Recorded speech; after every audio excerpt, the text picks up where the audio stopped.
ગુજરાત એટીએસે 3 આતંકીઓની અમદાવાદથી કરી ધરપકડ. દેશમાં અનેક જગ્યાએ હુમલાની હતી યોજના. આ સાથે જ આપણે વાત કરીશું કે મુખ્યમંત્રી ભૂપેન્દ્ર પટેલે જૂનાગઢથી યુનિટી માર્ચને લઈને પ્રારંભ કરાવ્યો છે પદયાત્રા. આ સાથે જ આપણે વાત કરીશું કે ભારત અને અંગોલા વચ્ચે મહત્વના એમઓયુ પર થયા હસ્તાક્ષર. રાષ્ટ્રપતિ દ્રૌપદી મુર્મુનું અંગોલામાં ગાર્ડ ઓફ ઓનર આપી કરાયું સન્માન. આતંકીઓના મોટા મનસૂબાનો પર્દાફાશ. ગુજરાત એટીએસે આઈએસઆઈએસના 3 આતંકીઓની અમદાવાદથી કરી ધરપકડ. દેશમાં વિવિધ સ્થળોએ હુમલાની હતી યોજના. આતંકીઓ પાસેથી હથિયારો અને કેસ્ટર ઓઇલ કબજે.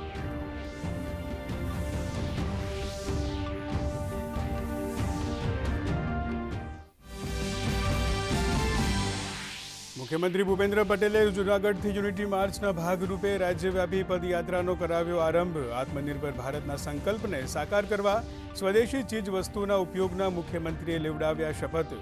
સાથે જ મુખ્યમંત્રીએ આરઝી હુકુમતના સ્વાતંત્ર્ય સેનાનીના પરિવારજનોનું કર્યું સન્માન.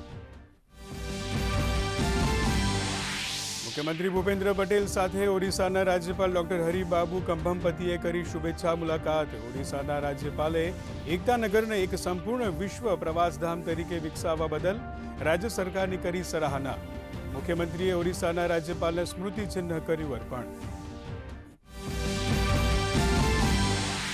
નાયબ મુખ્યમંત્રી હર્ષ સંઘવી તાપીમાં જનજાતીય ગૌરવ યાત્રામાં થયા સહભાગી. નાયબ મુખ્યમંત્રીએ કહ્યું, જનજાતીય ગૌરવ યાત્રા માત્ર એક કાર્યક્રમ નહીં પરંતુ આદિવાસી સમાજ માટે ઉત્સવ સમાન. નાયબ મુખ્યમંત્રીએ તાપીના ઉચ્છલમાં નવનિર્મિત કોર્ટ બિલ્ડિંગનું કર્યું ઉદ્ઘાટન.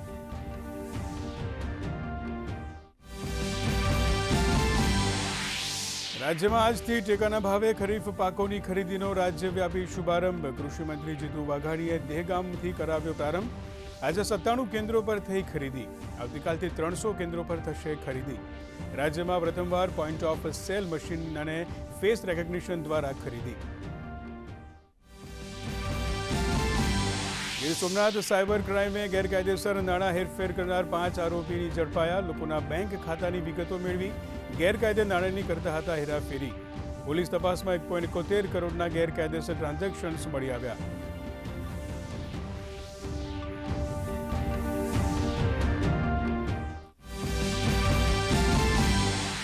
પ્રધાનમંત્રી નરેન્દ્ર મોદી દહેરાદૂનમાં ઉત્તરાખંડની રચનાના રજત જયંતિ સમારંભમાં થયા સામેલ.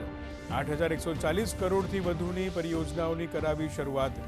પીએમ મોદીએ કહ્યું, ઉત્તરાખંડમાં દુનિયાની આધ્યાત્મિક રાજધાની બનવાની ક્ષમતા.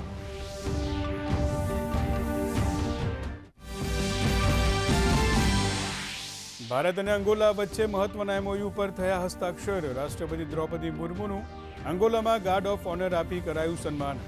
રાષ્ટ્રપતિ દ્રૌપદી મુર્મુ અને અંગોલાના રાષ્ટ્રપતિ વચ્ચે દ્વિપક્ષીય બેઠકમાં કૃષિ, વેપાર, રોકાણ અને સુરક્ષા સહિતના મુદ્દાઓ પર થઈ ચર્ચા.